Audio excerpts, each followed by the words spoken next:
Most of the time, actually, I've had some kind of part-time job. I used to write for the newspaper. I used to write film reviews. I've worked in a warehouse straight out of university. I did that for 2 years. I've been working as a filmmaker for well over 30 years. It's quite a long time, quite shocking when I think about it. I started in the early 1980s. The most frustrating experiences I've had making films are when I'm shooting something and I know it's broken.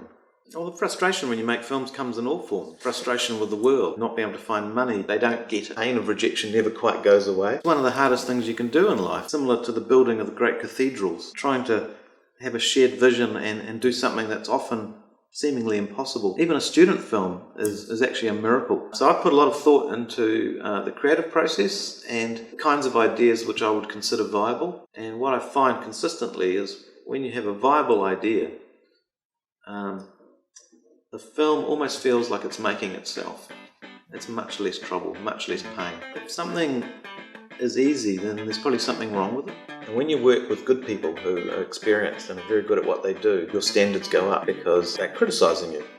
And that's not easy, is it? Particularly when you're young and inexperienced. But when people reject my ideas, that tells me there's something probably wrong with the ideas. It tells me that on some fundamental level I'm not communicating. You know, if you're serious about being a filmmaker, then you have to actually really seriously look at what you do and how you do it. Because what you want is emotional connection every step of the way. It's no good going out and trying to fight the world and convince them that you're right and they're wrong. The best thing to do is always to actually look at your ideas and go, am I actually communicating? You can't be creative. You can't be an artist, a filmmaker, or a musician, anything, without experiencing rejection. Not everybody is going to like what you do. Not everyone is going to want what you do. It's not necessary to suffer, but it happens, unfortunately. Quite often you have to. The process of articulating your work before you've made it is just as important as the actual execution. When someone says, "What's your film about?"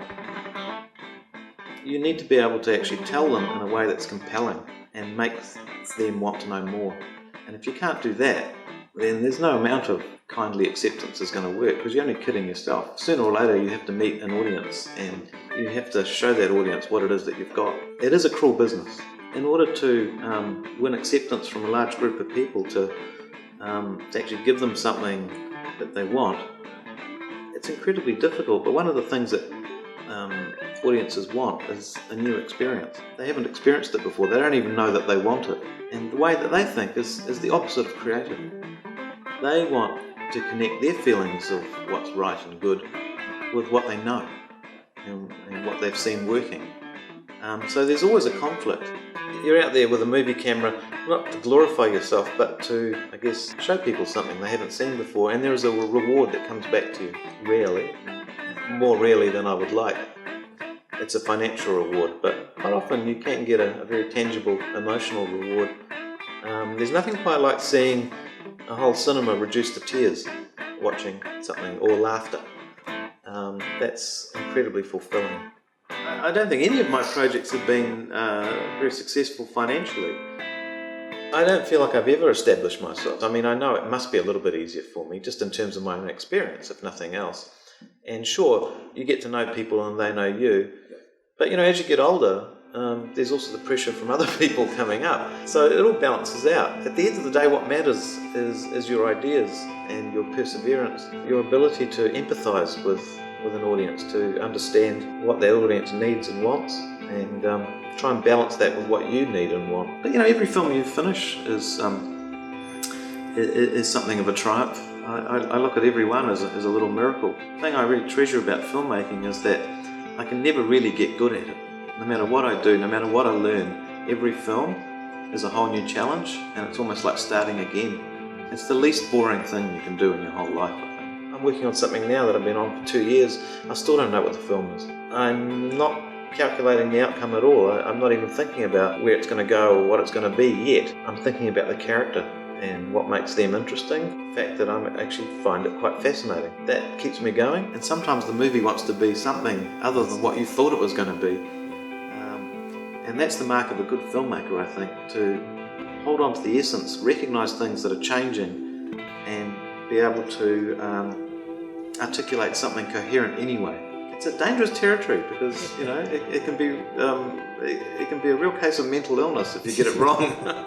biggest difficulty is promotion. The only thing that works is spending money on advertising. It's a challenge for all of us as to how we can use this incredibly powerful thing, the internet, to connect to an audience that's willing to pay for our work. I think to me that is the big challenge for the next century, is in the age of the internet, to actually create a functioning marketplace again. Because the marketplace that we used to have for films is broken. People think that it costs nothing to make films because they certainly aren't prepared to pay anything for them online. Piracy is rampant. And this is a danger to our entire culture. It really is. It's a clear and present danger. And I'd like to see an improvement in attitudes amongst people, that they actually start to recognise that it's not free to make any kind of creative work. You know, even a student film costs money. Not that they would charge you for it, but you know, working professionals, they need some kind of practical support to survive. They need more than you know, $2 donation every few weeks. Thank you very much, Costa. Cheers. Cheers.